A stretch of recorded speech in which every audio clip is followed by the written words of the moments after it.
الحمد لله وكفى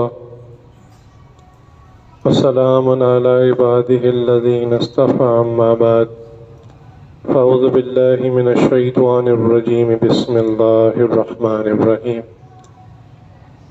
يرفع الله الذين آمنوا منكم والذين أوتوا العلم درجات والله بما تعملون خبير وقال رسول الله صلى الله عليه وسلم اطلب العلم من المهد إلى اللحد سبحان ربك رب العزة عما يصفون وسلام على المرسلين والحمد لله رب العالمين اللهم صل على سيدنا محمد وعلى آل سيدنا محمد وبارك وسلم اللهم صل على سيدنا محمد وعلى آل سيدنا محمد وبارك وسلم اللهم صل على سيدنا محمد وعلى آل سيدنا محمد وبارك وسلم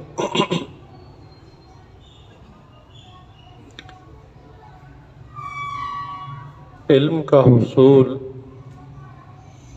یہ بہت سعادت کی بات ہے۔ جو دن آپ اس وقت مدرسے میں گزار رہے ہیں یہ آپ کی زندگی کے بہترین دن، اس کا اندازہ آپ کو تب ہوگا جب یہ دن ختم ہو جائے۔ میں بھی ایک دین کا طالب علم ہوں۔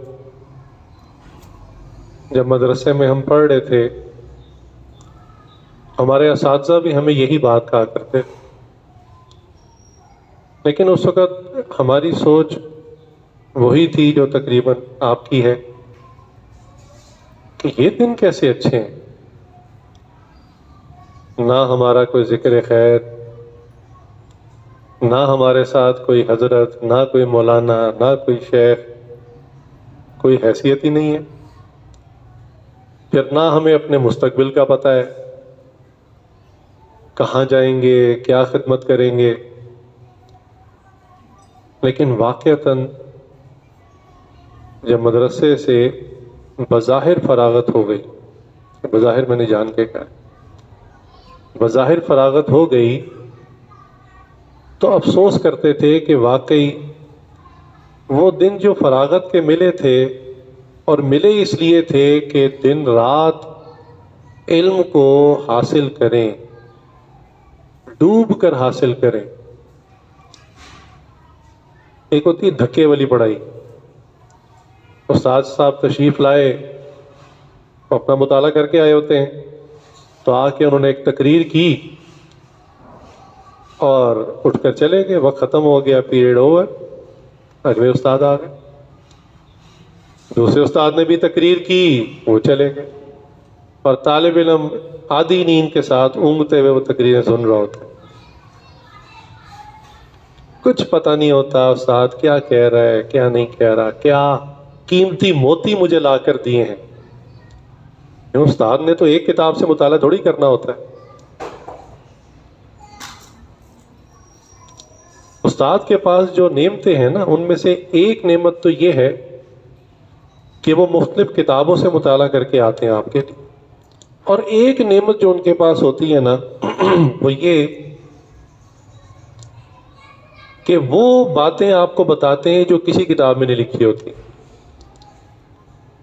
وہ باتیں ان کو کس نے بتائی ہوتی ہیں؟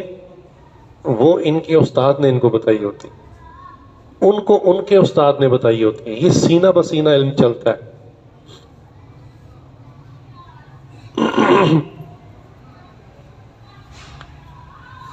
آج کل میں ایک چھوٹی سی شارٹ کورس کی کلاس بھی پڑھا رہا ہوں، فقہ کی۔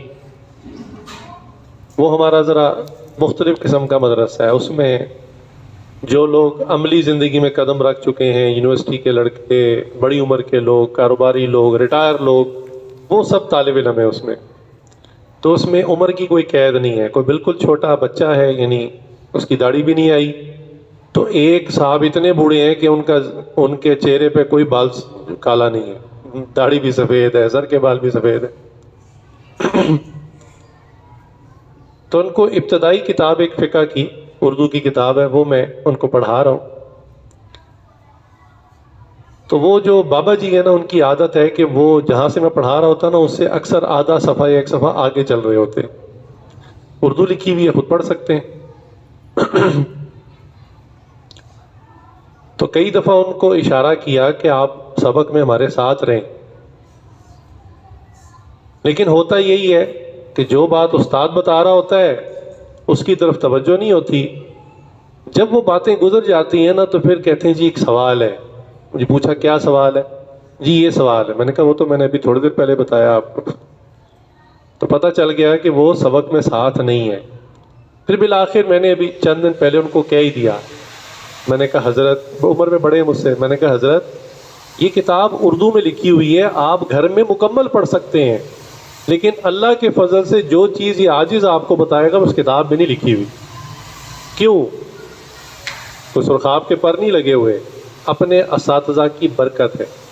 میں نے کہا یہ تو چھوٹی سی کتاب ہے، ہمیں تو اساتذہ نے بڑی کتابیں پڑھائی ہیں، اور ان میں جو تفصیل ہے اس کا خلاصہ آپ کو مختصر کر کے پیش کر رہا ہوں، اس لیے وہ چیزیں آپ کو یاد نہیں ملیں گی.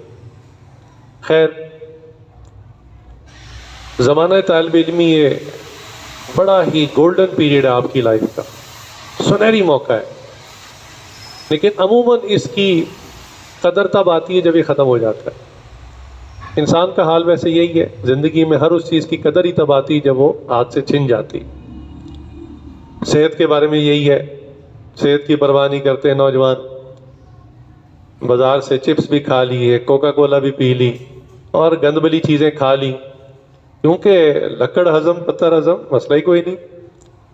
یہ تو جب ذرا 40 سے اوپر ہوتے ہیں نا تو دردیں نکلنی شروع ہوتی ہیں، ہاضمے کا مسئلہ ہوتا ہے، پھر پتہ چلتا ہے کہ یار صحت کا خیال کرنا چاہیے، اور اس وقت اکثر آدھی صحت رخصت ہو چکی ہوتی. تو انسان ناقدرہ ہے. جو نعمت مل رہی ہو نا، خاص طور سے پلیٹ میں رکھ کے کوئی دے رہا ہو، اکثر اس کی قدر نہیں آتی.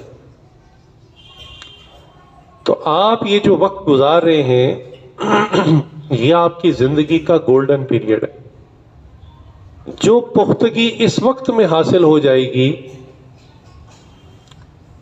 دوبارہ اس کو حاصل کرنے کا شاید آپ کے پاس وقت نہ ہو. نیت تو ہوگی لیکن ٹائم نہیں ملتا.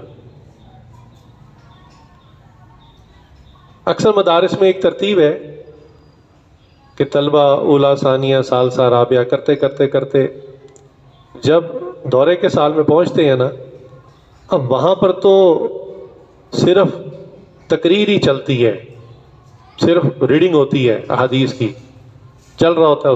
استاد ایکسپیکٹ کرتا ہے کہ یہ بچے 7 سال لگا کر آئے ہیں. اب جو میں بخاری اور مسلم پڑھا رہا ہوں ان کو ترجمہ سارا آتا ہے، اور طالب علم اس سے چھت کو دیکھ رہا ہوتا ہے کہ استاد کیا باتیں کر رہے ہیں، کچھ سمجھ نہیں آ رہی، اوپر سے گزر رہے ہوتے ہیں. اس وقت اکثر طلبہ یہ کرتے ہیں کہ یار اب تو آخری سال ہے، اس کو صحیح طرح حاصل کر لیں. تو وہ کیا کرتے ہیں کہ جو بالکل ابتدائی کتابیں ہوتی ہیں نا صرف نحو کی، اس ٹائم وہ پڑھنی شروع کر دیتے کہ شاید ہمیں کچھ عربی سے مناسبت ہو جائے. اس وقت احساس ہوتا ہے کہ ہم نے زندگی کے 7 سال ضائع کر دیے. جس عربی کو پڑھنے کے لیے آئے تھے، جس زبان میں وہ کتابیں لکھی ہوئی جن کو پڑھنے آئے تھے، اس زبان کو بھی ہم نہیں جانتے. 7 سال ہم نے ویسٹ کر دیے. دیکھو بیٹا، میں آپ کا نا تکرار کا ساتھی ہوں، میں تقریر کرنے نہیں آیا، نہ بیان کرنے آیا ہوں. وہ حضرت کا گمان ہے اعلیٰ، اللہ انہیں جزائے خیر دے. میں ایک طالب علم ہوں، جیسے وہ اکثر وہ مغرب کے بعد عشاء کے بعد آپس میں کرتے ہیں نا ساتھی تقریر، میں آپ کا وہ ساتھی. تو جو زندگی کی کچھ چیزیں گزر گئیں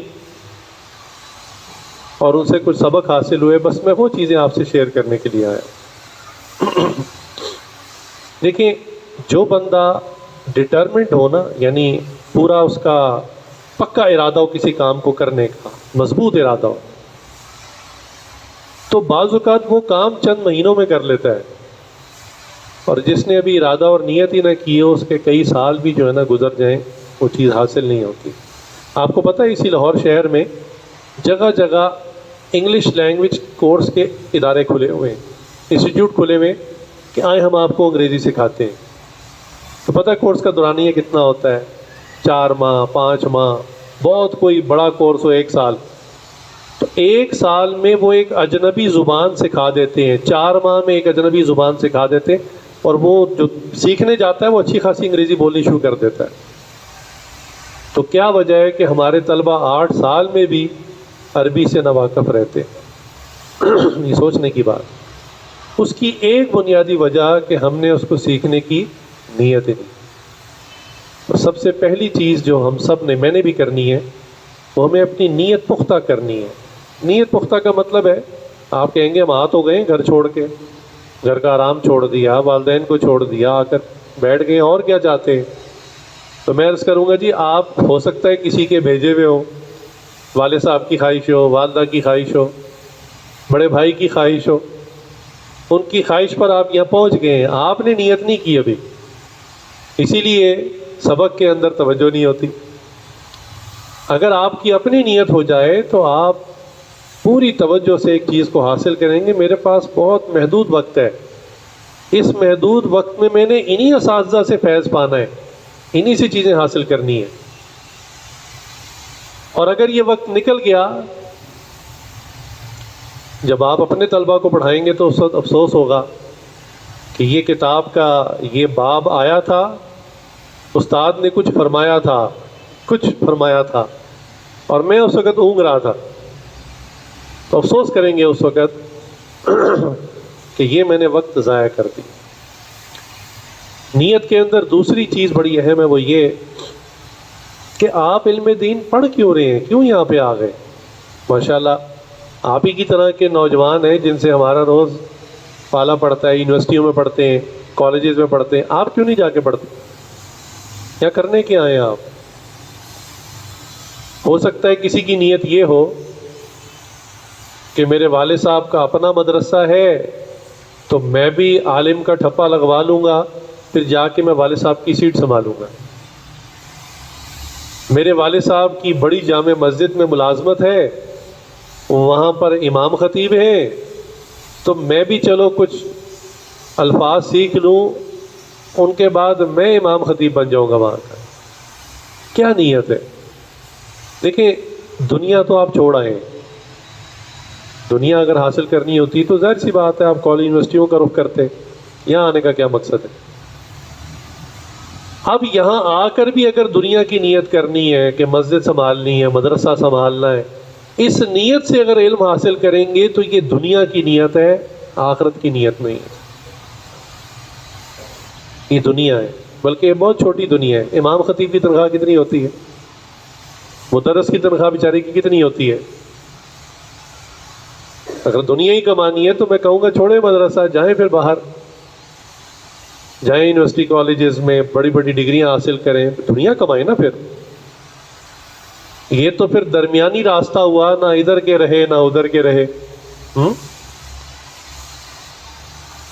دعویٰ کیا کہ میں اللہ والا ہوں، اللہ کے علوم پڑھنے آیا ہوں، اور پھر بیچ میں نیت پھر دنیا کی کہ امام خطیب بن جاؤں گا، کچھ تنخواہ آنی شروع ہو جائے گی، مدرس بن جاؤں گا، ہدیے آنے شروع ہو جائیں گے.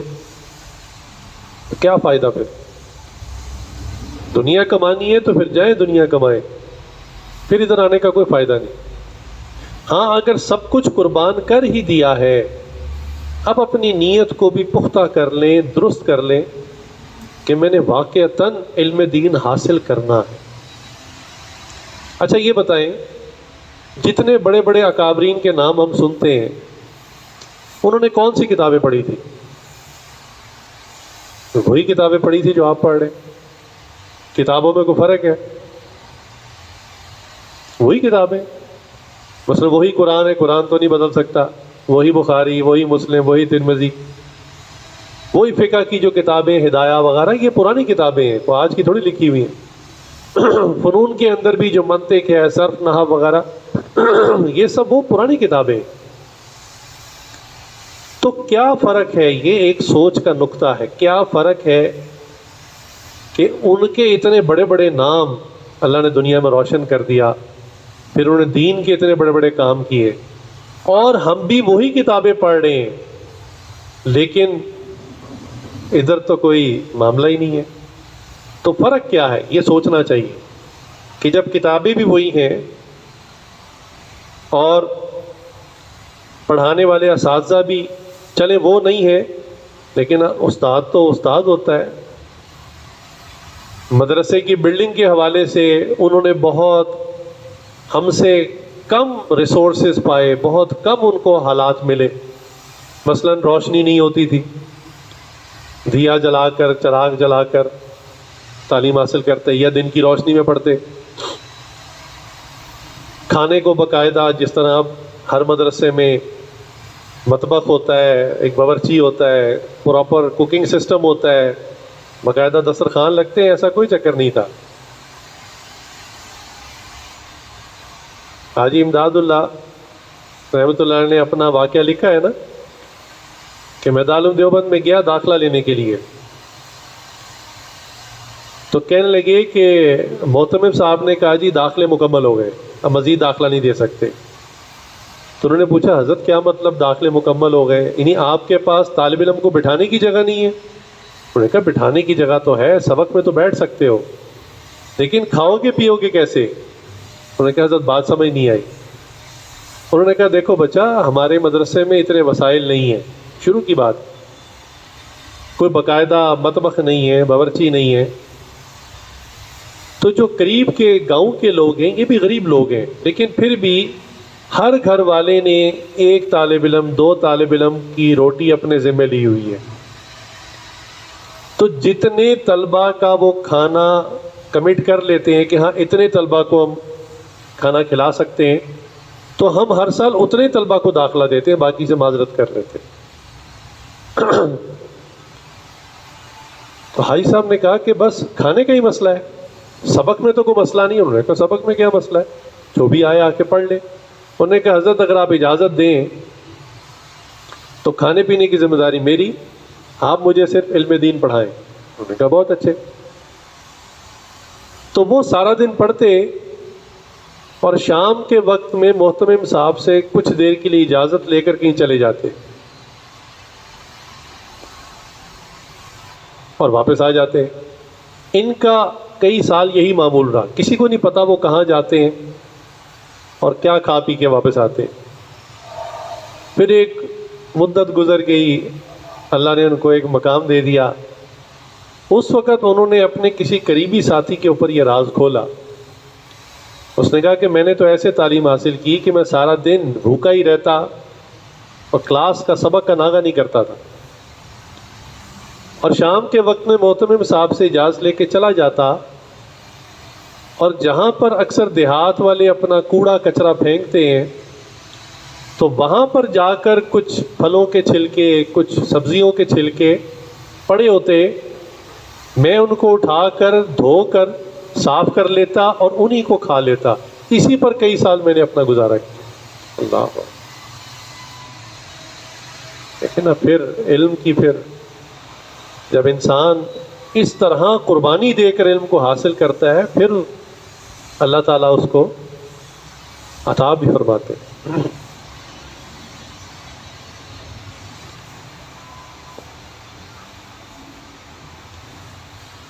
امام شافعی رحمۃ اللہ کا واقعہ کہ ابتدائی زندگی میں یہ نوجوان تھے، لڑکے تھے سمجھ لیں، آپ کی طرح طالب علم تھے.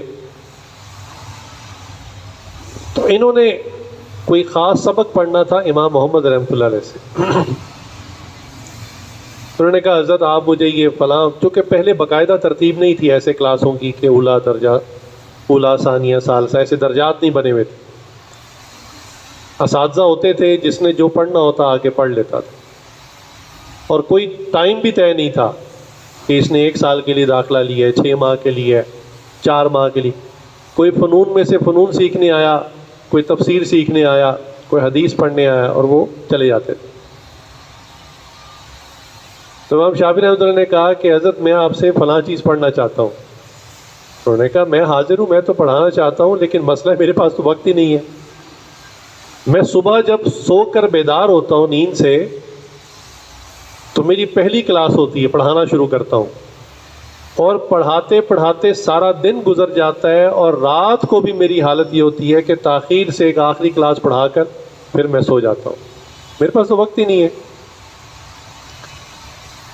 اب عام طالب علم ہوتا تو سن کر چلا جاتا۔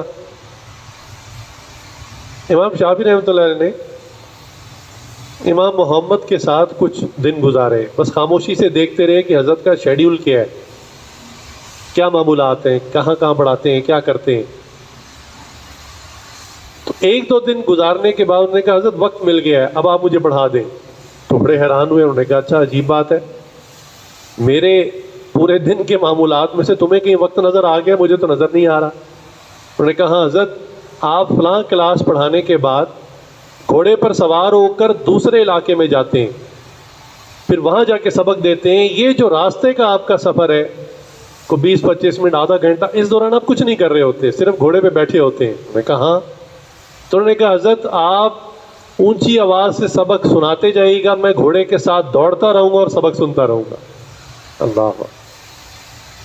اور ایسے ہی انہوں نے ایک مدت گزاری کہ امام محمد گھوڑے پر سوار ہیں، جا رہے ہیں اور اونچی آواز سے پڑھا رہے ہیں، اور امام شافعی گھوڑے کے ساتھ ساتھ دوڑ رہے ہیں اور سبق سن رہے ہیں۔ ہمیں تو اتنی مشقت نہیں اٹھانا پڑی، نہ کھانے میں، نہ پینے میں، نہ بھاگ بھاگ کر سبق سننا پڑا، اس لیے ہم قدر کر لیں، ہم نیت کر لیں کہ ہم نے واقعتاً علم دین حاصل کرنا ہے، ہم طالب علم بنے، علم کے طالب بنے۔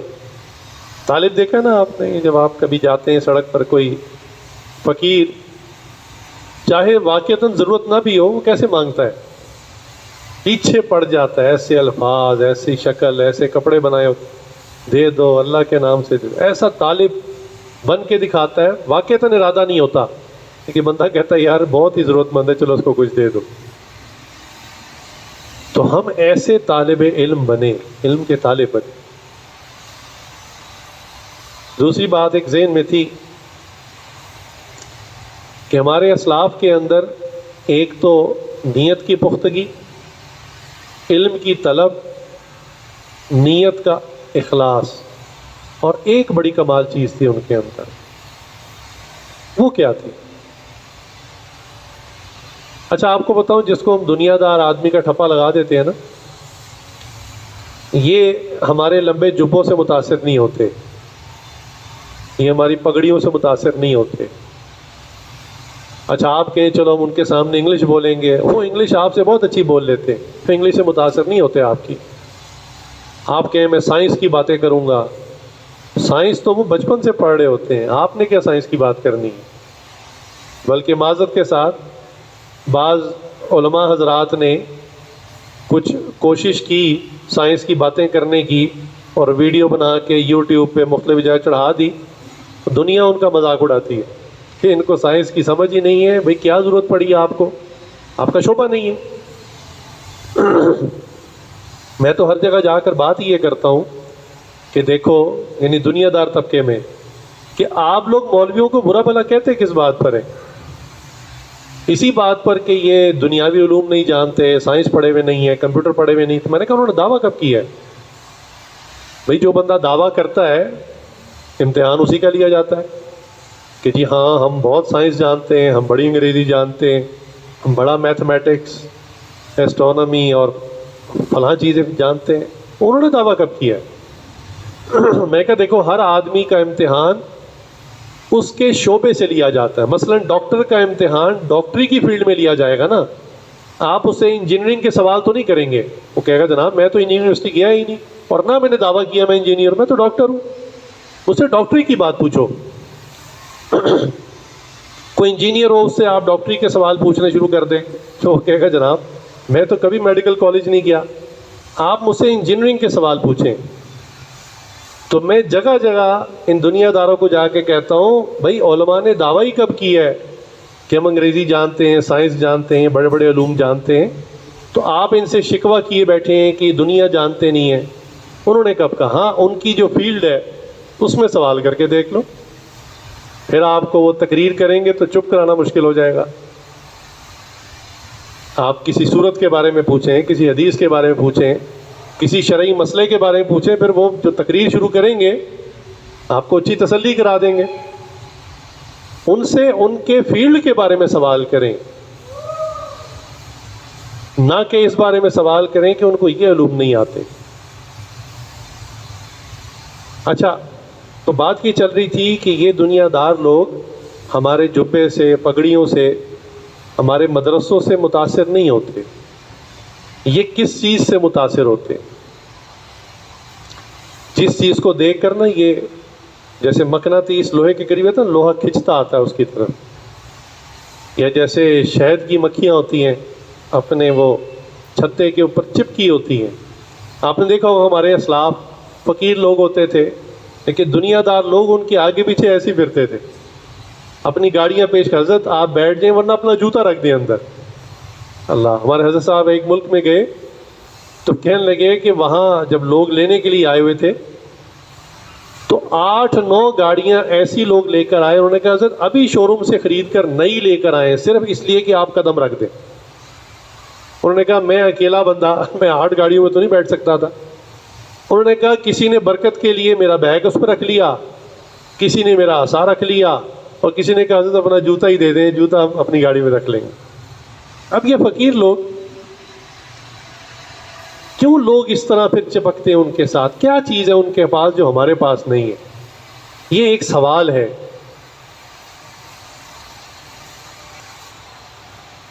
اس پاور کو، اس طاقت کو کہتے ہیں تقویٰ،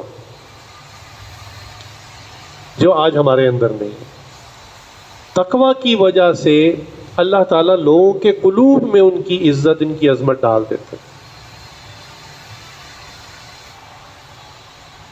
آج علم دین بھی حاصل کر رہے ہوتے ہیں اور پھر دوسرے اوقات میں اسکرین کے اوپر گناہ بھی دیکھ رہے ہوتے ہیں۔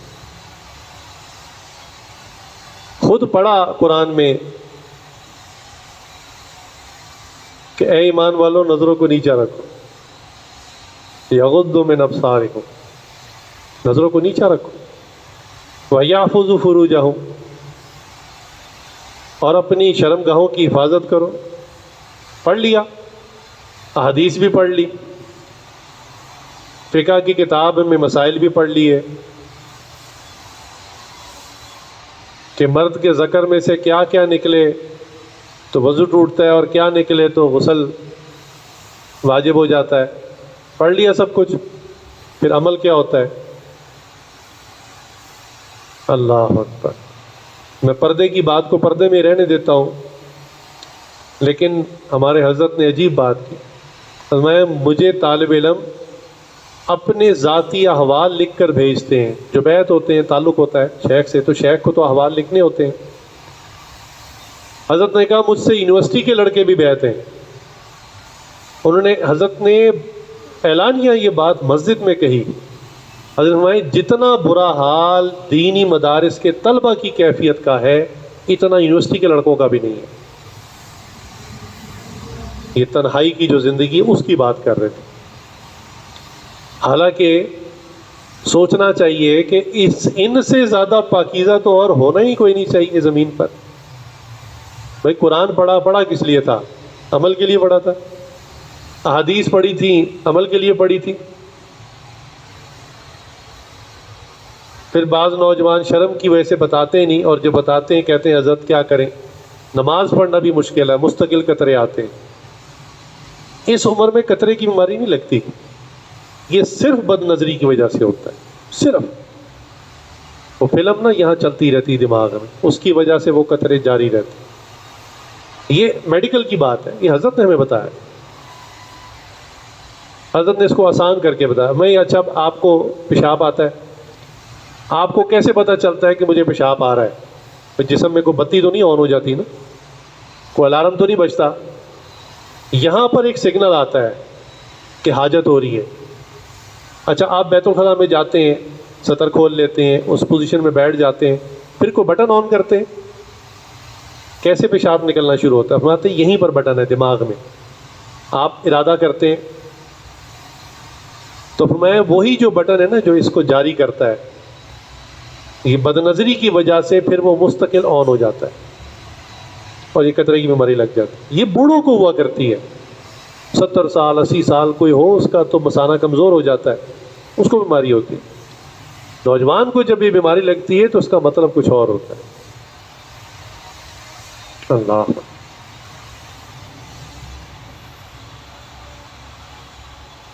میں نے کہا میں آپ کا طالب علم بھائی ہوں, دوست ہوں, جو بھی کہہ لیں, میں کوئی بزرگ تھوڑی ہوں. بزرگ مشائخ تو یہ بیٹھے ہوئے ہیں, میں تو تکرار کے لیے آیا ہوں. تو اس زندگی میں نیت پختہ کریں. وہ کہتے ہیں نا, جس کام کو کرنے ہیں اس کام کو کریں. یہ نہ ہو کہ اتنے ریسورسز آپ پر خرچ ہو رہے ہیں. یہ دیکھیں ماشاءاللہ کیسے خوبصورت, میں پہلے بھی حاضر ہوا تھا, کیسی خوبصورت مسجد بن رہی ہے, اوپر تعمیرات ہو رہی ہیں. اب یہ کوئی ہزاروں روپے نہیں لگ رہے, یہ کروڑوں روپے لگ رہے ہیں. پھر یہ اساتذہ جو آپ کو پڑھا رہے ہیں نا, اگر یہ آپ کو پڑھانا چھوڑ دیں, دکانیں کھول لیں, یہ مہینے کے لاکھوں روپے کما سکتے ہیں. اللہ نے اتنی صلاحیت ان کو دی ہے. یہ بیچارے 10-15-20 ہزار کی تنخواہ پر کیوں راضی ہو گئے آپ کو پڑھانے کے لیے؟ کہ چلو ہم قربانی دے دیتے ہیں, ان بچوں کو کون پڑھائے گا, ہم ہی پڑھا لیتے. ان کے بھی ماہانہ ضروریات ہیں, خرچے ہیں. کسی کے پاس موٹر سائیکل ہے, کسی کے پاس موٹر سائیکل بھی نہیں ہے, سائیکل بھی نہیں ہے. گھر والے تقاضا کرتے ہیں, جی گھر میں دودھ ختم ہو گیا, فلاں چیز ختم ہو گئی. صبر کرتے ہیں. کس کے لیے؟ حضرت تھانوی رحمۃ اللہ نے بات فرمائی تھی, کبھی تاجروں میں بیان ہوا تو حضرت نے کہا ہے, تاجروں اگر ہم مدرسے کی مسند چھوڑ کر بازار میں آ کے دکان کھول لینا تو تمہیں کوئی گاہک نہ ملے. اتنی صلاحیت دی اللہ نے. تو یہ بھی جا کے دکانیں کھول سکتے ہیں, یہ بھی کمائیاں کھلی کر سکتے ہیں. یہ ریسورسز آپ پر خرچ ہو رہے ہیں. یہ مدرسے کی عمارت, اس کا اوپر پیسہ آپ کے اوپر خرچ ہو رہا ہے. مطبخ میں جو کھانے پک رہے ہیں یہ آپ کے اوپر خرچ ہو رہے ہیں, اور آپ کے والدین نے قربانی دی. میں نے کہا نا, میں طالب علم ہوں, مجھے پتہ ہے اندر کے احوال. ہمارے مدرسے میں بھی کئی بچے ایسے تھے, وہ کہتے تھے, ہر سال کہتے تھے حضرت اجازت دے دیں. جی کیوں؟ جی میں والدین کا اکلوتا بیٹا ہوں, والد صاحب بوڑھے ہو گئے, کہتے بیٹا بس اب واپس آ جاؤ, اب میری دکان آپ سنبھالو, میری جگہ آپ سنبھالو, میرے سے اب کام نہیں ہوتا. ہم پھر ہر سال اس کے والد صاحب کو بھی ترغیب دیتے, اس کو بھی دیتے ہو, پھر بیچارہ شروع ہو جاتا. تو آپ کے والدین بھی قربانیاں کر رہے ہیں. سوچنے کی بات ہے, یہ سارا کچھ ہے کس لیے؟ سوچنے کی بات ہے. وہ جیسے آج کل کے جو کرپٹ قسم کے گورنمنٹ افسر ہوتے ہیں نا, وہ اپنے دوست سے کہتے ہیں مجھے بڑی اچھی نوکری مل گئی گورنمنٹ کی. کہتے ہیں کیا مطلب؟ کہتے ہیں بنیادی بیسک سیلری اتنی ہزاروں میں, اور میڈیکل الاؤنس اتنا, اور ٹریولنگ کا اتنا, فیول کا اتنا, اور بونس مجھے اتنے ملتے ہیں. دفتر ہے, سرکاری گاڑی ہے, سرکاری گھر ہے, سرکاری ملازمین ہیں. اور وہ کتنی دیر سہولیات بتاتے بتاتے کہتا ہے, اور کام کم کوئی بھی نہیں, ویلا. تو ایسا نہ ہو کہ ہم طالب علم بھی ایسے ہی ہوں کہ والدین الگ روز مر رہے ہوں قربانیاں دے دے کے, استاد روز مر رہا ہو قربانیاں دے دے کے, مدرسے کا محتمم ہلکان ہو رہا ہو روز قربانیاں دے دے کے, مطبخ میں آگ کے آگے کھڑا ہو کے آپ کے لیے سالن پکا رہا ہو, روٹی پکا رہا ہو, اور طالب علم سے پوچھو تو کہتا ہے کام کوئی نہیں. خود ہی استاد آتا ہے, تقریر جھاڑ کے چلا جاتا ہے. بس سال گزر رہے ہیں, ٹھپا لگتا جا رہا ہے. اولا بھی ہو گئی, ثانیہ بھی ہو گئی, ثالثہ بھی ہو گئی. امتحان تو ہم ایسے پاس کر لیتے, امتحان میں کیا مسئلہ ہے؟ آخری 15-20 دن کوئی بھی بچہ پڑھ لے, امتحان تو پاس کر لے. امتحان بڑا انہوں نے نا ایوریج سا رکھا ہوتا ہے, معتدل سا, نہ بہت سخت نہ بہت آسان. وہ کہتے ہیں حوصلہ افزائی بھی کرنی ہے تاکہ چھوڑ نہ جائے, ورنہ اگر ہمارا صحیح امتحان ہو جائے کسی درجے کا تو ہمیں ہماری اوقات نظر آ جائے کتنے پانی میں. پوری کتاب کا اگر امتحان ہو جائے نا صحیح والا تو لگ پتہ جائے. اسی لیے ہمارے پرانی بات ہے، ہمارے بعض اسلاف درس نظامی کے سسٹم کے خلاف تھے. وہ کہتے تھے ایک بچہ غفلت کے ساتھ ٹائم گزارتا رہے گا اور ٹھپے لگاتا رہے گا، 8 سال بعد اس پہ عالم کا بھی ٹھپا لگ جائے گا. اب باہر کی دنیا والے دیکھیں گے مولانا صاحب، حضرت صاحب فلاں مدرسے میں 8 سال تعلیم حاصل کی ہے، آتا جاتا کچھ نہیں، تو فائدہ؟ یہ تو منافقت ہوئی نا. تو اس منافقت سے تو اچھا ہے کہ بندہ دنیا کما لے، استغفار کرتا رہے، یا اللہ میں دنیا دار بندہ ہوں، دنیا کماتا ہوں، اللہ مجھے معاف کر دے. اس سے تو بہت اچھا ہے. نیک تاجر کی فضیلت آپ نے پڑھ لی ہوگی. نیک تاجر جو دیانتداری سے کام کرتا ہو، قیامت کے دن اللہ کے عرش کے سائے کے نیچے 7 لوگ ہوں گے، ان میں سے ایک وہ بھی ہوگا. ہم سے تو پھر وہ اچھے ہیں.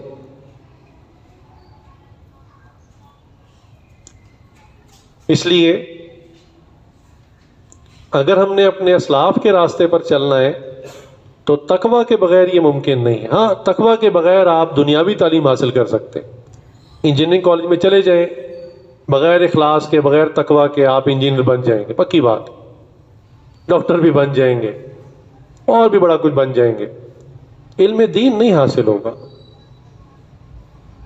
دیکھیں علم جو ہے نا، اتنی سی بات سمجھ لیں کہ یہ صرف الفاظ کا الفاظ سن لینا، کہ ایک شخص سے الفاظ نکلیں دوسرا الفاظ سن لے، اس سے منتقل نہیں ہوتا. اس کے لیے ایک دوسری نعمت چاہیے ہوتی ہے. پہلے تو ہمارے جو اکابرین ہوا کرتے تھے وہ کتابوں کے استاد بھی ہوتے تھے اور روحانیت کے شیخ بھی ہوا کرتے تھے. آپ کے اساتذہ بھی ایسے ہی ہیں. تو بچے کے اندر وہ ظاہری الفاظ بھی داخل کرتے تھے اور وہ روحانی نعمت بھی منتقل کرتے تھے. اب آپ کہیں گے دلیل، ظاہر سی بات ہے، آخر اولا ثانیہ ثالثہ پڑھی آپ نے، دلیل تو مانگیں گے. تو بخاری شریف کی حدیث ہے، جو پہلی وحی نازل ہوئی حضور اکرم صلی اللہ علیہ وسلم، اقرا، اس کا واقعہ لکھا ہوا ہے پورا اس میں، کہ جبرائیل امین تشریف لائے، آپ صلی اللہ علیہ وسلم غار حرا کے اندر عبادت فرما رہے ہیں. جبرائیل امین آ گئے اور فرمایا اقرا، پڑھیں. تو آپ صلی اللہ علیہ وسلم فرمایا کہ میں تو پڑھ نہیں سکتا. تو بخاری کے اندر، مسلم کے اندر، تمام بڑی کتب کے اندر صحیح حدیث میں لکھا ہوا ہے کہ جبرائیل امین نے مجھے پکڑ کر بھینچا، دبوچا، اتنی زور سے دبوچا، اتنی زور سے دبوچا کہ مجھے تنگی محسوس ہونے لگی. اللہ اکبر. بھائی الفاظ پڑھانے آئے تھے، پڑھا کے چلے جاتے، جیسے آج کا استاد کرتا آیا تقریر کی اور وما علینا الا البلاغ، بس، اور نکل گئے، میرا سبق ختم ہو گیا، چلو جی چھٹی. آپ کی بھی چھٹی، استاد کی بھی چھٹی. تو جبریل میں الفاظ پڑھا کے چلے جاتے ہیں نا. پھر چھوڑ دیا، پھر دوبارہ کہا اقرا، پھر آپ صلی اللہ علیہ وسلم کے وہی الفاظ تھے، ما انا من قاری، کہ میں تو نہیں پڑھ سکتا. پھر دبوچا، فرمایا اتنی زور سے دبوچا کہ مجھے تنگی محسوس ہونے لگی. 3 دفعہ ایسا ہی کیا. پھر جب اقرا کا، آپ صلی اللہ علیہ وسلم کی زبان مبارک پر قرآن جاری ہو گیا. یہ کیا چیز ہے؟ یہ کیا عمل تھا؟ اس میں ہمارے لیے بڑا گہرا سبق ہے. اس لیے ظاہری الفاظ بھی حاصل کریں اور باطنی نعمت کو بھی حاصل کرنے کی کوشش کریں. ہر دور میں اللہ کے نیک بندے، مشائخ موجود ہوتے ہیں. اللہ تعالیٰ نے نا اس دین کی نعمت کو بانٹ دیا، تقسیم کر، ہر بندہ اپنے شعبے میں کام کر رہا ہے. مثلا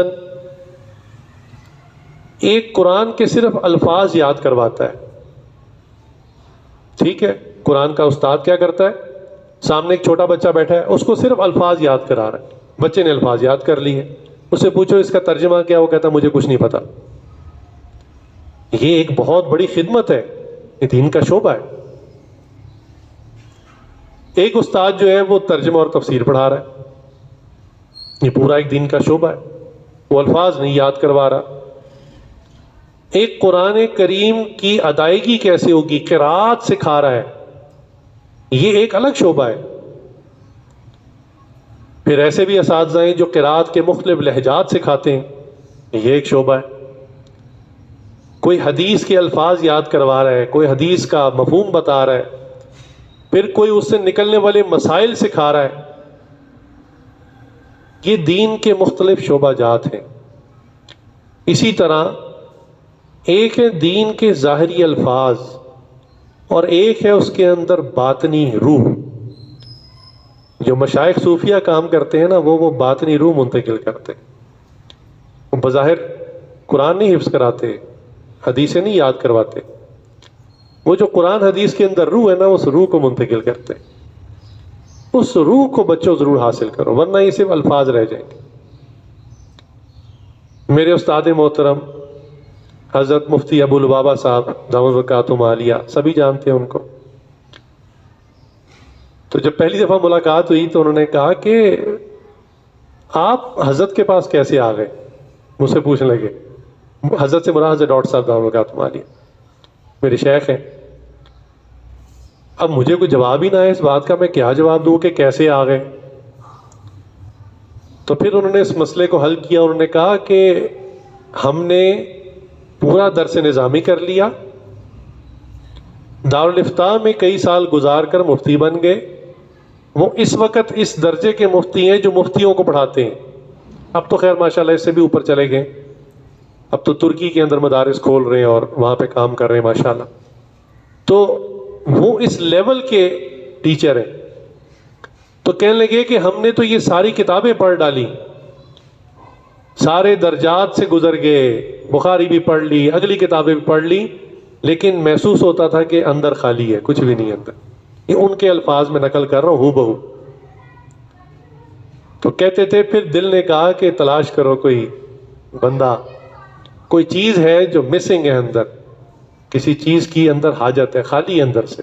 الفاظ سارے پڑھ لیے، سب کتابوں سے گزر گئے۔ کہنے لگے پھر ہم تلاش میں نکلے تو پھر ہم شیخ کے پاس پہنچے۔ تو بیٹا اس باطنی نعمت کو حاصل کیے بغیر، یہ ایسے ہی جیسے یونیورسٹی میں لوگ پڑھتے ہیں، کالجز میں پڑھتے ہیں، استاد آیا کتاب سے کچھ پڑھا دیا، آپ نے سن لیا، وہ اپنے گھر چلے گئے، آپ اپنے گھر چلے گئے۔ اس لیے بہت ضروری ہے کہ تزکیہ نفس کی محنت کو کیا جائے، اپنے باطن کو صاف کیا جائے، الفاظ کا ذخیرہ صرف دماغ تک نہ رہے، پورے جسم پر نافذ ہو جائے۔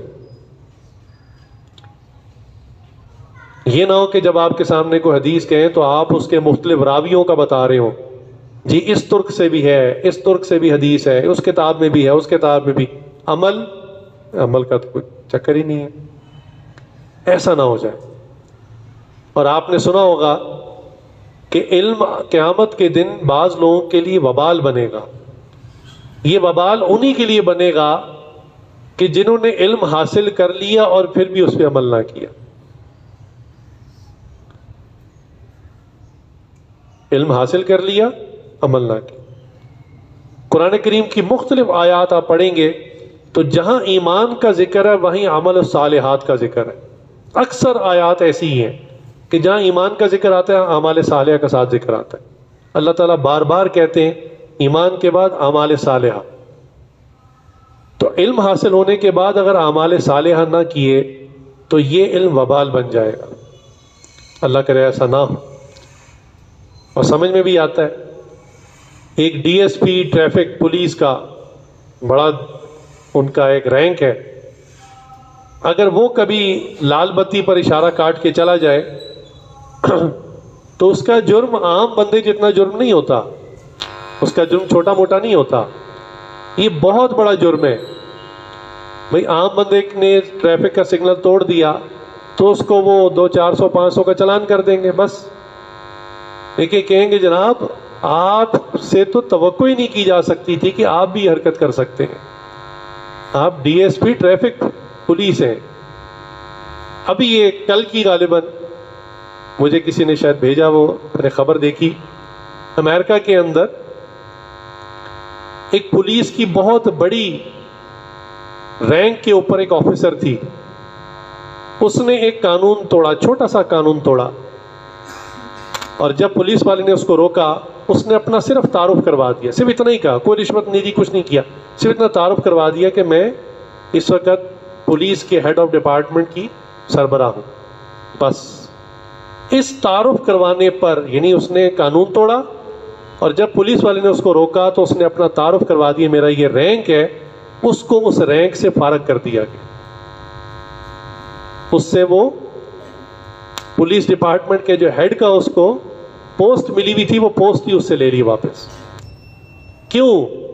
یہ جرم عام شہری کرتا تو کوئی بڑا جرم نہیں تھا، چھوٹی موٹی وائلیشن تھی. لیکن جناب آپ ہماری پولیس کی ہیڈ کی سربراہ ہیں اور قانون توڑتی ہیں، دھڑلے سے کہتی ہیں کہ میں سربراہ ہوں. انہوں نے کہا آپ اس رینک کے قابل نہیں ہیں. اللہ رب العزت بھی اس بندے کو جو علم کا ٹھپا لگوا لے، عمل نہ کرے، پھر اللہ تعالیٰ آخرت میں پوچھیں گے نہیں ابھی جو میں نے سب گنتی کروائی ہے، اتنے ریسورسز تم پر لگے، اتنے لوگوں کی دن رات کی محنتیں، دعائیں، قربانیاں، پیسہ لگتا رہا، تم نے کیا کیا؟ علم حاصل ہونے کے بعد پھر وہی جہالت کے کام کرتے رہے. اللہ تعالیٰ ہمیں اس سے بچائے. اس لیے اپنے اس وقت کو ہمیں قیمتی بنانا ہے اور اپنی ذات پر پہلے اس کو اپلائی کرنا ہے، اس قرآن حدیث کو اپنی ذات پر لگانا ہے. ایسا نہ ہو کہ ہم صرف دوسروں کو قال قال رسول اللہ صلی اللہ علیہ وسلم سناتے رہیں اور ہمارے اپنا نفس جو ہے اس سے بالکل غافل ہو. اور آخرت میں علم بجائے فضیلت ہمیں دینے کے، جو علماء کے فضائل حدیث میں آتے ہیں، وہ دینے کے الٹا زنجیریں بندی ہوں، ہمارے ہاتھ پاؤں بندھے ہوں اور اللہ کی بارگاہ میں کٹہرے میں کھڑے ہوں کہ ہاں آپ جواب دو. تم نے تو دعویٰ کیا تھا نا. عام آدمی تو دعویٰ نہیں کرتا کہ میں صاحب علم ہوں. تم نے تو دعویٰ کیا تھا، داخلہ لے لیا تھا، 8 سال لگائے تھے، تو عمل کیوں نہیں کیا؟ سب سے پہلے تو اپنی ذات پہ عمل کرنا ہے، پھر دوسروں کے لیے. تو اگر ہم واقعتاً چاہتے ہیں ہم کامیاب انسان بنیں تو اس علم کے فضائل کو سامنے رکھتے ہوئے اس کی قدر کریں. ایسا نہ ہو، بعض طالب ایسے بھی ہوتے ہیں کہ پڑھ تو مدرسے میں رہے ہوتے ہیں لیکن ان کا دل دماغ پتہ کیا کہہ رہا ہوتا ہے کہ میرا بھائی کالج میں پڑھتا ہے، کاش میں بھی کالج میں پڑھتا، میرا بھائی یونیورسٹی میں پڑھتا ہے، میرے کزنز یونیورسٹی میں پڑھتے ہیں، کاش میں بھی پڑھ کے بڑا آدمی بنتا. یعنی علم کو اس نے اتنا گھٹیا اور کم تر سمجھا کہ وہ ان دوسرے جو دنیاوی فنون ہیں ان کو افضل سمجھ رہا ہے اور قرآن جو اس کو اللہ نے دی ہے اس کی حقارت کر رہا ہے. ایسی حقارت میں بعض کا اللہ تعالیٰ کی نعمت واپس چھین لیتی. اور ہم نے دیکھا کئی طلبہ ایسے ہیں رابعہ میں چھوڑ کر چلے گئے، خامسہ میں چھوڑ کے چلے گئے، نہیں پڑھ سکے آگے. حالات بنتے ہیں، حالات بن جاتے ہیں، موقع چھن جاتا ہے، کوئی بھی حالات بن جاتے ہیں، چھوڑ کے چلے جاتے ہیں. کئی مرتبہ زندگی میں ملے بھی دوبارہ کہ ہاں بیٹا آپ سالسہ میں پڑھتے تھے، کچھ سال ہو گئے چلے گئے، اب ماشاءاللہ کہاں پڑھ رہے ہیں؟ تو اکثر ہی شرمندگی سر جھکا لیتے ہیں کہ نہیں وہ بس گھر کے حالات ایسے بن گئے، میں تو آگے پڑھ ہی نہیں سکا، میں تو رکشہ چلاتا ہوں، میں تو موٹر سائیکل کے ٹائر کو پنکچر لگاتا ہوں. دیکھیں نا کہاں اللہ تعالیٰ نے قرآن ہاتھ میں دیا تھا، حدیث ہاتھ میں دی تھی، اور کہاں اس کو گرایا تو پھر ایک دنیا کا حقیر سا کام اس کے اندر مشغول ہے. اس لیے ہم علم کی قدر کر لیں اس سے پہلے کہ یہ چانس چھن جائے. اللہ نہ کرے ایسا. تو ہم جس کام کو کرنے کے لیے آئے ہیں ہم اس کام کو کریں. دوسری ایک بڑی اہم بات کہ یہ جو مدرسہ کوئی بھی ہو، مدرسے کا جو نظام ہوتا ہے نا، 11 بج گئے جی، اللہ اکبر، آپ نے بتایا یہ 12 بج گئے، اللہ. اچھا، تو مدرسے کا جو نظام ہوتا ہے نا، کوئی بھی مدرسہ ہو، اس کے نظام اور قوانین جو محتمم صاحب نے بنائے ہوئے ان کو پوری طرح ماننے کی عادت ڈالیں. یہ پہلا تزکیہ نفس کا پہلا قدم ہے، ماننے کی عادت ڈالنا. اچھا، طلبہ کا مزاج ہوتا ہے، خاص طور سے جو مدرسے قانونوں کو مزہ آتا ہے اس کو توڑنے میں، یار یہ بات نہیں ماننی، باقی جو مرضی کریں، یہ پتہ نہیں کیوں قانون بنا دیا. ہم نے اپنے مدرسے میں نا بچوں سے موبائل لے لیے تھے، ہم نے کہا نہیں مدرسے کے اندر موبائل نہیں لا سکتے، تو گیٹ پہ تلاشی ہوتی تھی اور تمام طلبہ سے، یعنی جب وہ گھر سے آتے، ترتیب تھی اتوار کو شام میں بچے آتے، گیٹ پہ تلاشی ہوتی، موبائل جمع کرا دیتے، اور اگلے ہفتے جب ہفتے کے دن دوپہر میں چھٹی ہوتی تو پھر وہ جاتے موبائل لے کے مدرسے سے باہر، جو رہائشی ہوتے وہ بھی باہر استعمال کرتے تھے، پھر واپس آ کے جمع کرا دیتے۔ اب یہ قانون بنایا، اب ظاہری بات ہے ایک بچہ جس کا ذہن ہی بچوں والا ہے وہ اس کی گہرائی نہیں سمجھ سکتا کہ اس میں کیا حکمت ہے۔ اب بچے کیا کرتے تھے، چھپا چھپا کے موبائل لاتے تھے، اور بعض ایسے سائنٹسٹ تھے کہ دو دو موبائل لاتے تھے، آتے ہی گارڈ کو کہتے تھے حضرت یہ موبائل ہمارا جمع کر لیں، بہت اچھے ہیں، تاکہ تلاشی نہ ہو، چپ کر کے نکل کے دوسرا اندر چھپایا، ماشاء اللہ۔ تو میں ادھر بھی سمجھاتا تھا کہ بچوں قانون توڑنا کوئی مشکل نہیں ہے، یہ گارڈ ہے، انسان ہے، ایک حد تک کی تلاشی لے گا، آپ خود اس کو سمجھیں کہ آپ کے فائدے کے لیے، یہ زہر ہے آپ نے نہیں کھانا، ہم آپ کو زہر سے بچا رہے ہیں۔ تو اس بات کو سمجھیں کہ محتمم صاحب یا ادارے کی جو شورا ہو، جو بھی نظام یا قانون آپ کے لیے بنائیں، آپ بالکل منوعاً اپنے نفس کو اس کا عادی بنائیں۔ کیوں؟ آج تو آپ کسی قید و پابند کے اندر ہیں، تربیت کا زمانہ ہے، اگر ابھی نفس کو ماننے کی عادت نہ پڑی، کل کو آپ کو اقتدار ملے گا، آپ وہ حشر کریں گے اپنا بھی اور اس ادارے کا بھی جو کہ ماننے کی عادت نہیں تھی، نفس کی اصلاح ہی نہیں کروائی، عادت تھی کہ بس قانون نہیں ماننا۔ تو تزکیہ نفس کی پہلی جو بیسک جہاں سے آغاز ہوتا ہے نا، وہ آپ کی ابھی ہو رہا ہے، استاد کی بات کو ماننا، محتمم صاحب کی بات کو ماننا، مدرسے کا کوئی قانون ہے کوئی نہیں دیکھ رہا، کوئی گارڈ نہیں ہے، کوئی کیمرہ نہیں ہے، کہ بس ہم نے یہ کام نہیں کرنا، بس کہہ دیا بڑوں نے نہیں کرنا، یہی فائدے مند ہے ہمارے لیے۔ اپنے نفس کو کچلیں، نہ کہ اس قانون کو کچلیں۔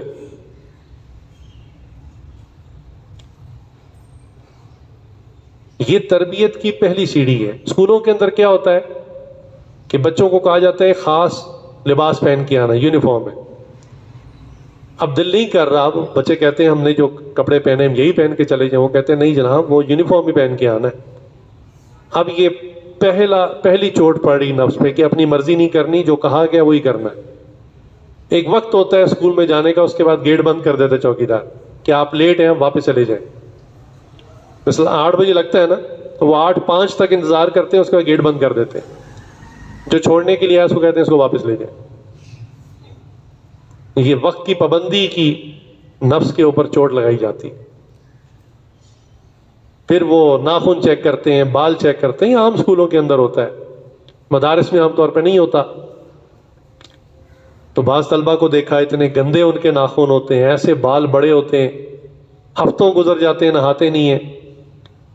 تو یہ عام اسکولوں کے اندر یہ تربیت کی جاتی ہے تاکہ نفس مہذب بنے، ماننے کی عادت پڑے ان کو۔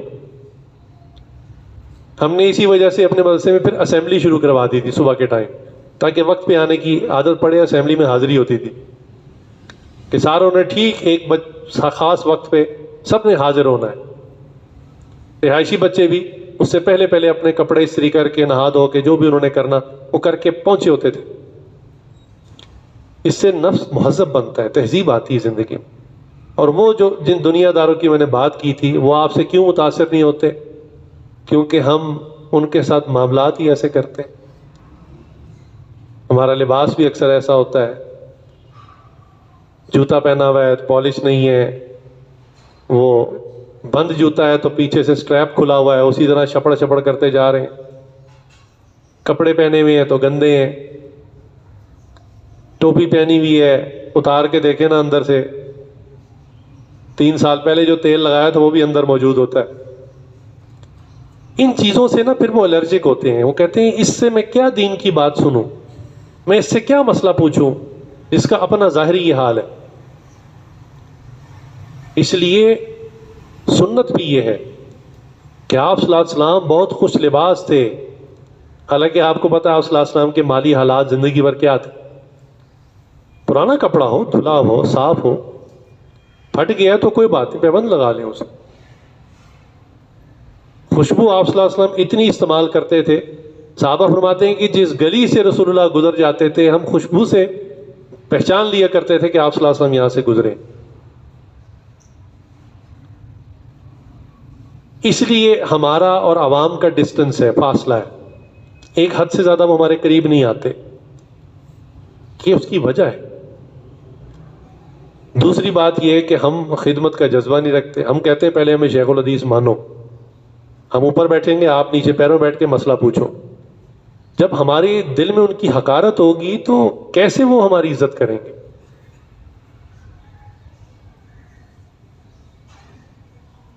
دنیاوی فنون کا سیکھنا یہ کوئی غلط بات نہیں ہے، لیکن طالب علمی کے زمانے میں جب آپ علم دین حاصل کر رہے ہیں اس وقت اس کو حاصل نہ کریں، کیونکہ آپ دو کشتی کے سوار ہو جائیں گے.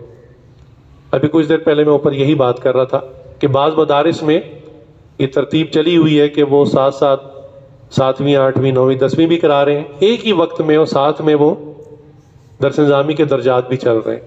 الگ الگ ہوں پھر ٹھیک ہے، اکٹھا چلانا یہ بہت مشکل ہوتا ہے. بچہ نہ ادھر کا رہتا ہے نہ ادھر کا، نہ اس کا میٹرک ٹھیک ہوتا ہے نہ اس کا درس نظامی ٹھیک ہوتا ہے. ہاں جب آپ فراغت کر لیں حاصل پھر آپ.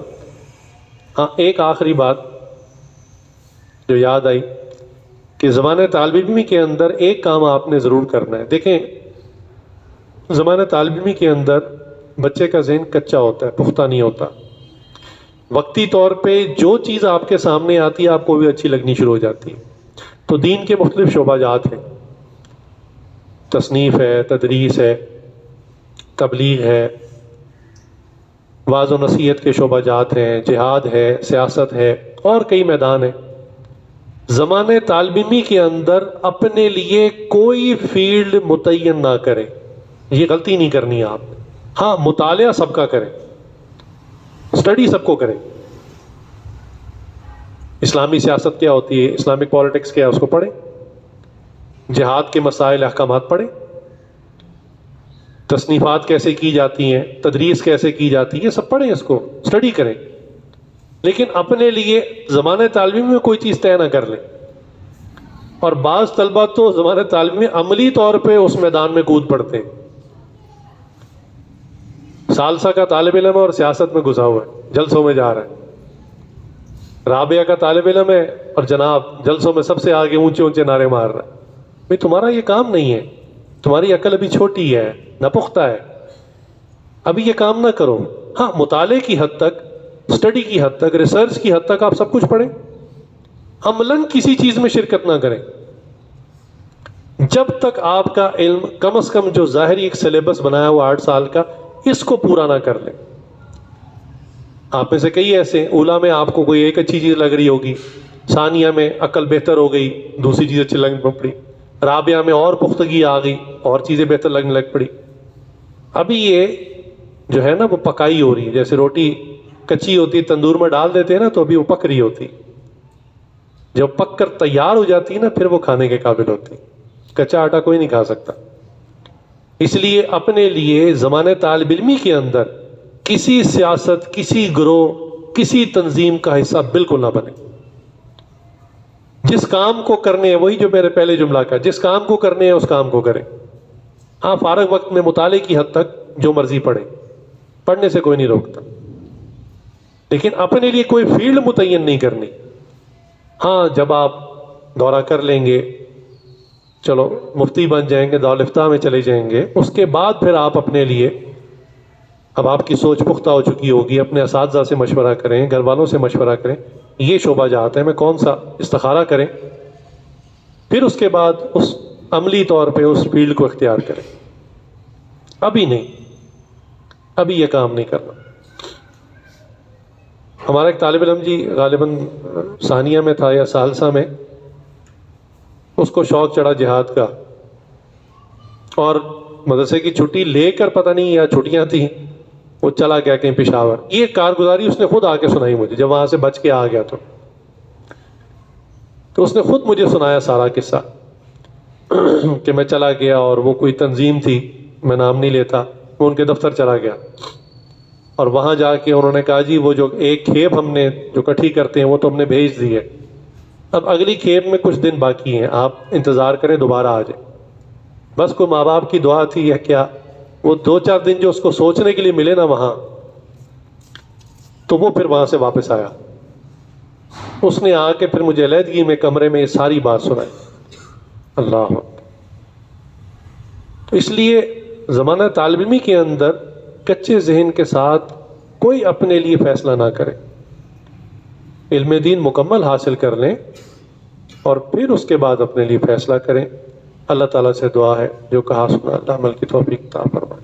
وآخر دعوانا الحمدللہ رب العالمین. جی حضرت.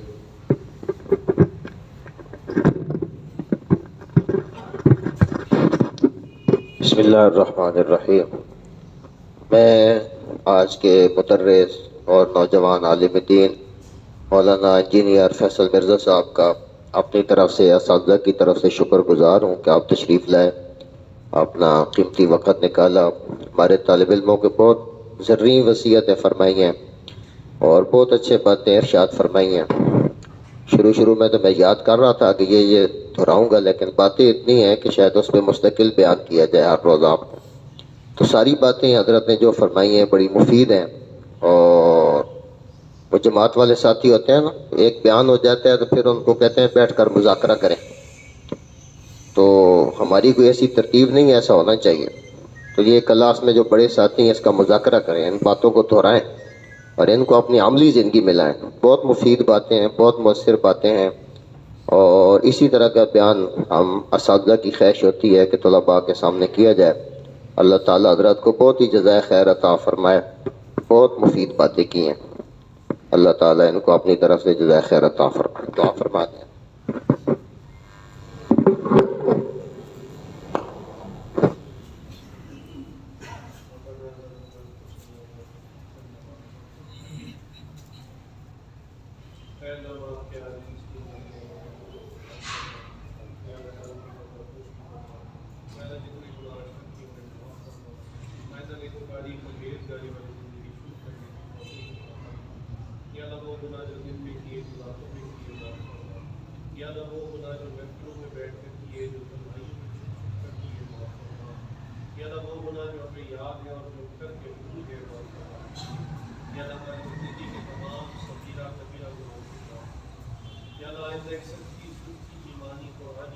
اسلامی زندگی شروع کرنے کی توفیق عطا.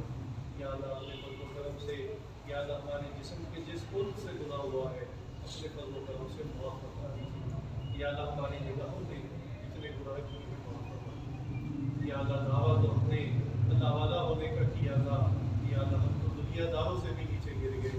تنہائی کے ایسے گناہ کیے کہ ایسا تو کوئی دنیا دار میں گناہ نہیں کرتا. یا اللہ ہماری تنہائیوں کو بھی پاکیزہ کر دیجیے. یا اللہ ہمارے جو زمین کے گناہ ہیں ان کو معاف فرما دیجیے. آنکھوں سے جو گناہ کیے معاف فرما دیجیے. زبان سے جو غیبت کی، جھوٹی کی، بہتان لگائے، الزامات کیے، نامحرموں کو محبت کے پیغام دیے، یا اللہ تمام گناہوں کو معاف فرما دیجیے. یا اللہ ہماری سماعت سے جو گناہ ہوئے معاف فرما دیجیے. یا اللہ ہمارے دل دماغ میں جو سوچوں اور خیالوں کے، یا اللہ جو گندے خیالوں کے گناہ ہوئے، یا اللہ ان کو بھی معاف فرما دیجیے. ہمارے دل دماغ کو پاکیزگی عطا فرما دیجیے. یا اللہ اپنے فضل و کرم سے سر کے بالوں سے لے کر پیر کے ناخن تک ہمارے جسم کے جس عضو سے گناہ ہوا معاف فرما دیجیے. یا اللہ ہمارے گناہوں کو معاف فرما کر ہمیں اپنی پاکیزہ بندوں میں شامل کر دیجیے. یا اللہ ہمیں تو آپ کا تعارف بھی نہیں ہے، آپ نے ہمیں پسند کر دیا قرآن کے لیے، حدیث کے لیے، علوم نبوی کے لیے. یا اللہ اپنے فضل و کرم سے ہمیں اس کی حقیقت بھی عطا فرما دیجیے. یا اللہ یہ الفاظ صرف ہمارے دماغ تک نہ رہے، ہماری زبان تک نہ رہے. یا اللہ ان کی کیفیت، ان کی حقیقت ہمیں سمجھا دیجیے اور اس کو عمل کر کے اپنے پورے جسم پر نافذ کرنے کی توفیق عطا فرما دیجیے. یا اللہ سنت کے زیوروں کو اپنے پورے جسم پر نافذ کرنے کی توفیق عطا فرما دیجیے. سنت پر عمل کرنے والا بنا دیجیے. تقویٰ پرہیزگاری والی زندگی گزارنے والا بنا دیجیے. اپنے فضل و کرم سے یا اللہ علم دین کے اصول میں جو مشکلات اور رکاوٹیں ہیں اللہ ان کو دور فرما دیجیے. یا اللہ بچوں کے حافظے کا مسئلہ ہے، یا اللہ کبھی حافظہ عطا فرما.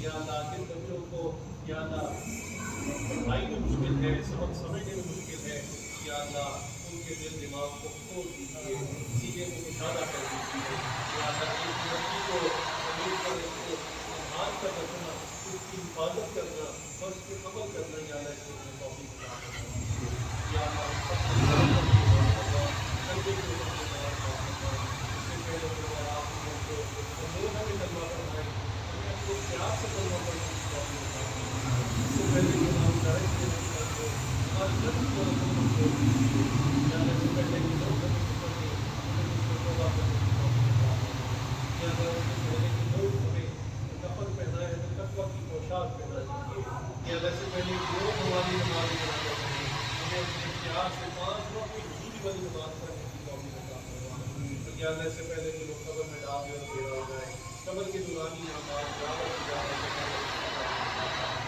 یا اللہ سے پہلے کہ کل قیامت کے دن آپ کو اور آپ کے حبیب صلی اللہ علیہ وسلم سے ناراضگی کے عالم کی ملاقات ہو، یا اللہ ہمیں اپنے حبیب کو مقابلہ سے رضا والے اللہ ہمیں سب کو اچھی کرنے کی توفیق عطا فرما، یا ہماری درد الجان یعنی حاجات کے لیے خدمت سے دعا فرما، یا اللہ رزق کی تنگی میں دیکھو رزق کی دادی عطا فرما دیجیے، آپ یہ قرار عطا فرما، یا اللہ نافرمانی والا اور بغاوت والا رزق یا رزق کے قریب اپنے فضل و کرم سے یا ہمارے تمام حالات کی مدد فرما، یا اللہ یہ بچے اس پر رہائی کی وہ اپنے ماں باپ کو چھوڑ کر آئے ہیں، ان کے ماں باپ کو ان کی ضرورت ہے، وہ قربانیاں دے رہے ہیں، ان کے ساتھ ساتھ دے رہے ہیں اور ان کو سوال کے ساتھ کر رہے ہیں، یا اللہ ان سب کی قربانی پر تقسیم کر دیجیے، یا اللہ قربانیوں کو رکھ کے لائیے، ان بچوں کو ان کو نافع عطا فرما، یا اللہ عالم باعمل بنا، یا اللہ پوری دنیا میں اور